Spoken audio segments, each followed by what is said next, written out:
workout's over. Now I can enjoy Christmas dinner with no hurt feelings. So, Merry Christmas, you filthy animals. It's your man, Big Jones the Juggernaut. I'm sorry, I know I look cool with the glasses on, but I'm all post-workout sweaty, so they're fogging up on me, so sorry about that.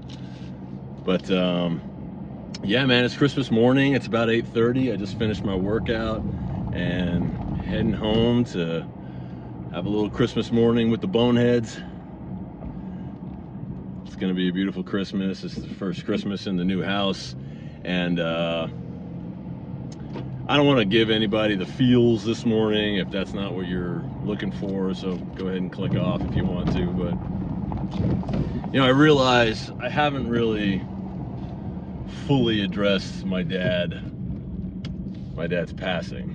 You know, my dad died 2 months ago, and it's been just a whirlwind. You know, if you know what's been going on with me for the past, you know, several months, you know, with the Navy and moving and trying to get everybody situated, you know, I mean, that's only the tip of the iceberg. You know, I got kids and they need to be in school, and I got one that's in college. You know, I got a lot of stuff on my plate. So, and then in the middle of all this, me and my mom and my brother all have a falling out, and in the midst of all that, my dad dies. So I don't really know what to say about it. I guess I'm just, if I want to say anything, I just want to say that I feel like shit about it, man. Because my dad, without getting too into the details, you know, I feel like shit because I don't feel like I completely did right by my dad, you know. I mean, I was the only one really willing to step in and help. I mean, I flew to Arizona at a moment's notice when I heard that he was, you know, having dementia, memory problems, you know. I mean, they said he fell a couple times. They said he was just walking off. They said they found him like 3 miles away from his house, lost a few times. You know, it was clear that he couldn't really take care of himself anymore. So, you know, I stepped in. You know, I have a younger brother, and you know, my mom and he have been divorced for a while now, probably about 10 years now. So I didn't really expect her to really step in. So, you know, I mean, she would have, but you know, she was the only person. But it just didn't seem right. I mean, he's got 2 grown sons. There was no reason why he and I couldn't step in and take care of our dad. So anyway, my brother and I fall out over money, of course. I'm asking him to help me out with the expenses. You know, we had to put him up in a nursing home, a group home, you know. Seems like a lot of people are shying away from saying nursing home, so they said group home. I'm like, man, I know what it is, the nursing home. So whatever you want to call it, he couldn't live by himself anymore, so we had to put him somewhere where he could be monitored. And it turned out to be the worst place, man. You know, I personally think they abused him. I mean, I know that's not really news, but a lot of nursing homes are shady like that. But you know, I'm a medical person. You know, I'm a medical professional. I know.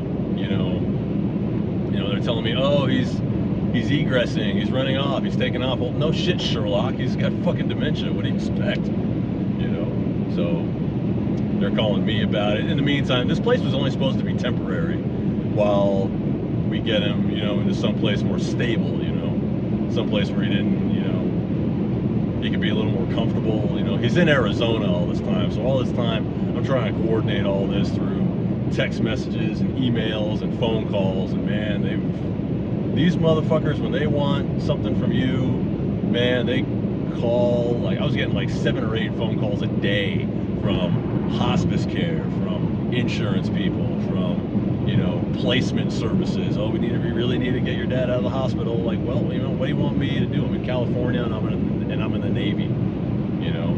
So, but 2 months after we put him in this home, he's dead. You know, and I just feel like if that were me in that nursing home, you know, and I mean, he was calling me, he was telling me how much he hated it there, And I was telling him, look, Dad, I know you don't like it. Just hang on. You know, we're getting it together. You know, we're getting, you know, because my whole deal was, you know, I was getting the state to fund his retirement, because my dad didn't have any retirement. You know, he's a blue collar worker his whole life. He just kind of walked out and said he didn't want to do it anymore. He didn't want to be a part of the family anymore, really. You know, for whatever reasons. I'm not blaming my dad. I know he had his demons. I know it was tough for him, but for whatever reason, my dad decided to just kind of go it alone, you know. And then I'm basically forced to step in, and then 2 months later, he's dead.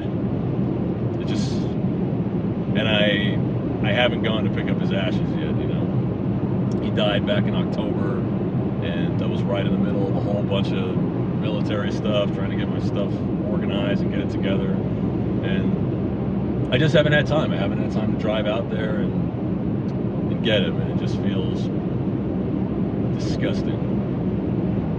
Because I know if that was me and I was cremated in some little cardboard box somewhere, you know, my dad would, you know, do whatever he had to do to go and claim me. And I haven't done that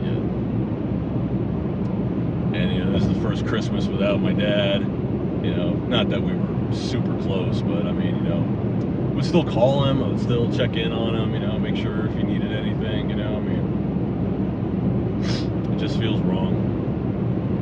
So, I'm sorry, I don't mean to bring down the mood here, but, you know, if you know, I would have done anything to try to square up with my dad and I, you know, to try to, you know, hey, listen, you know, you did some things that I didn't like, I did some things I'm sure you didn't like, you know, can we just squash the shit? I mean, that's what I was trying to do with my mom and my brother, you know.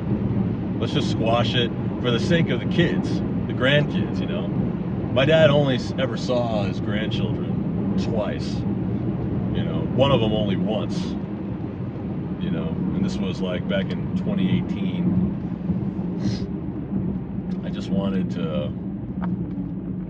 I just wanted my kids to know that they had family, you know, and I don't know if my kids will ever really know that, you know.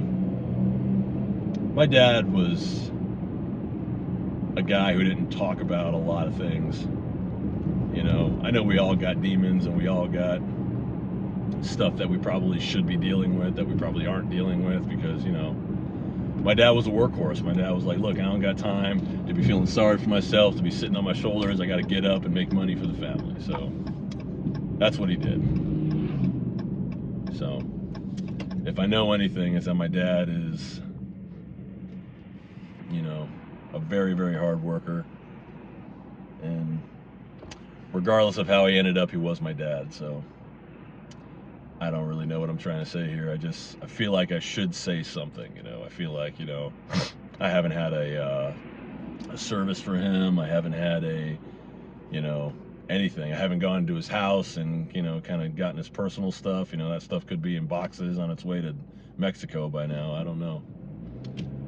I just feel like I haven't completely done right by my dad. I mean, the only comfort that I do have is that I know without a doubt that my dad would want me to take care of my family first, you know.